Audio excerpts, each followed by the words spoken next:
Jack sat in the cockpit of the Vanguard, staring into the endless black. Space had always been his home, silent, cold, predictable, until now. An alert blinked. Unknown signal detected. Origin, Keppler 442b. Cadet Silent, Jack called. Analyze the signal. Silen's fingers flew across the console. Captain, this isn't just a signal. It's almost like it's meant for you. The frequency, it resonates with your neural signature. Jack frowned. Then we find out who or what is calling.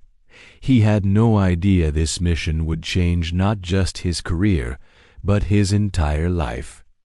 As the Vanguard approached, the planet Keppler 442b rose in the viewport, a breathtaking sight.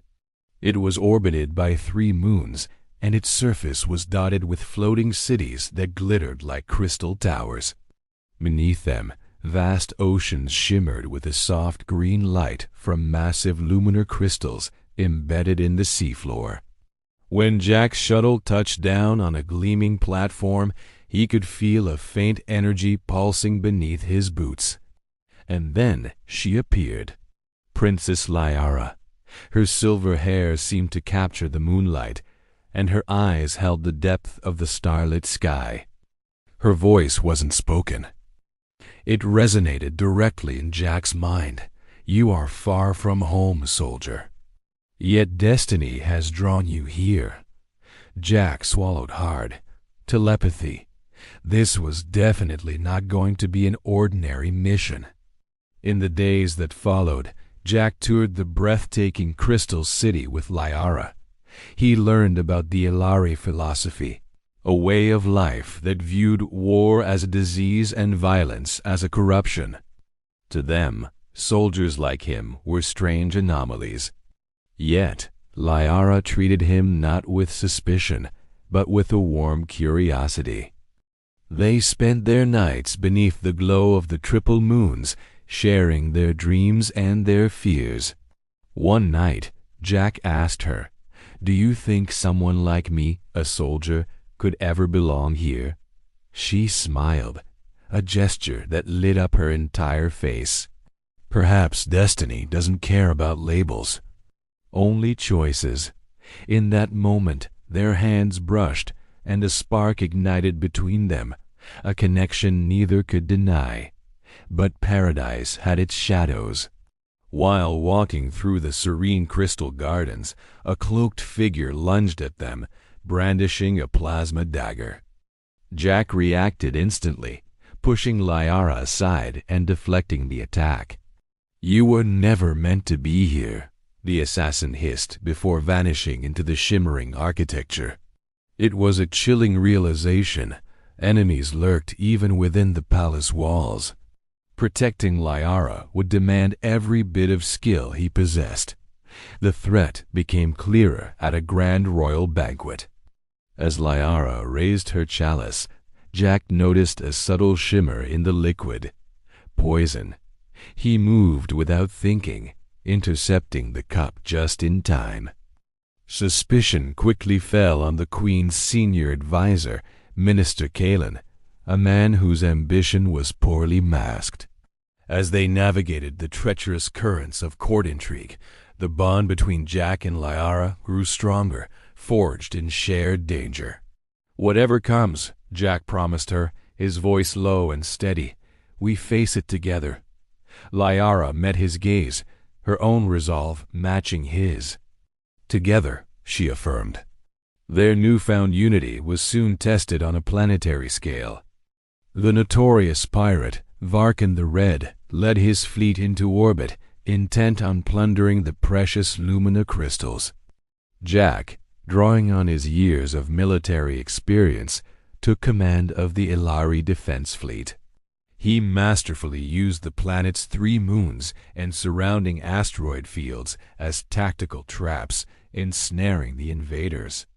Not content to command from a distance, he led a boarding party onto Varkan's flagship.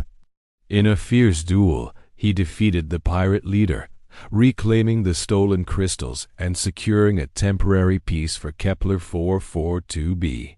His victory earned him respect, but not full trust.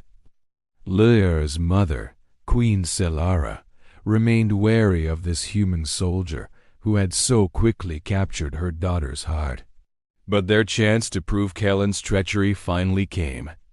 Jack and Lyra gathered undeniable evidence of the minister's conspiracy and exposed him before the entire High Council.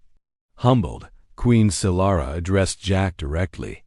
"You have proven yourself," she declared, her voice ringing with authority, "through courage and heart. You are worthy of your place here." With the Queen's blessing, Jack and Lyra were married in a beautiful ceremony beneath the triple moons. Their union was a symbol of hope. Months later, Lyra shared joyous news. She was pregnant. Their child would be the first of their kind, a living bridge between humans and Alari. Realizing his role was now permanent, Jack began intensive training, combining his human combat tactics with Ilari techniques to become the ultimate defender of his new home. Exposure to the planet's luminar crystals began to awaken latent powers within him, enhanced reflexes, a growing psychic sensitivity, and even the ability to manipulate energy. Under Lyra's guidance, he trained rigorously, and as his powers grew, so did the depth of their bond. As Jack's influence expanded, he became a key figure in galactic diplomacy, mediating disputes between human colonies and Alari factions. His leadership forged new alliances, strengthening Keppler 442b's security.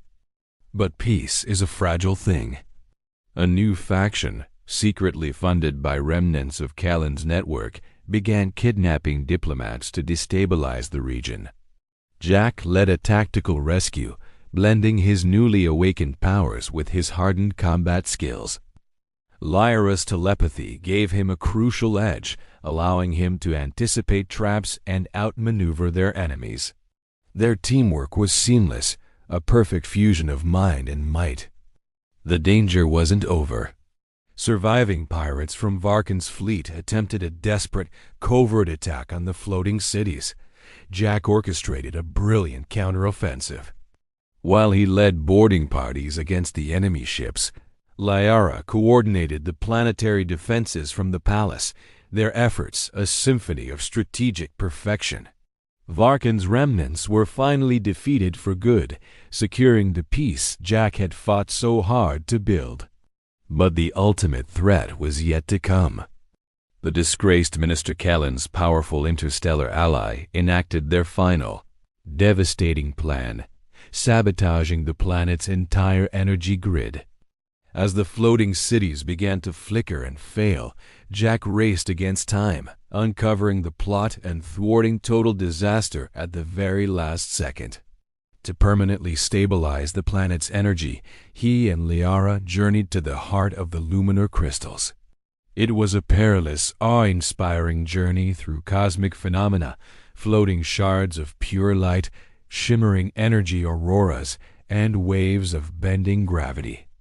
Inside the core, Jack's powers were amplified to an incredible degree, and in the crucible of this shared trial, their love was forged into something unbreakable. Shortly after, Lyra gave birth to their son, Jack. The child was a perfect fusion of his parents, already showing early signs of both human resilience and Alari psychic abilities. The entire planet celebrated his birth, a symbol of their united future. Jack and Lyra looked at their son and understood their legacy had just begun. But a new shadow fell across the stars. A hostile neighboring star system, sensing weakness, advanced toward Keppler 442b. Jack, now a leader in his own right, commanded the defense fleet. The battle raged across the orbits of the three moons, a cosmic clash of fleets. Jack's powers, now fully realized, turned the tide. In a surprising twist, the pirate remnants, seeking redemption, fought alongside him. The human-Alari synergy, combined with this unexpected alliance, won them a hard-fought but decisive victory. In the aftermath, a new order was established. Kalen was exiled, and Jack was officially named Guardian of Keppler 442b. Years passed. Jack stood on the palace balcony, gazing at the ocean shimmering below. Liara joined him, their son Jack standing between them. The boy's eyes mirrored the triple moons, and a faint hybrid energy pulsed around him. Jack reflected on his incredible journey, from soldier to protector, from stranger to husband and father. He had found his home not on a ship, but in the heart of a family and a world he would die to protect. "I can't imagine a universe where this us doesn't exist," he said softly, holding his family close. The dawn broke, illuminating the city. He whispered a vow to the rising sun, a promise to protect his world, his wife, and his child. Whatever came, they would face it together. Thanks for watching. If you enjoyed this story, be sure to subscribe and ring the bell so you don't miss our next adventure.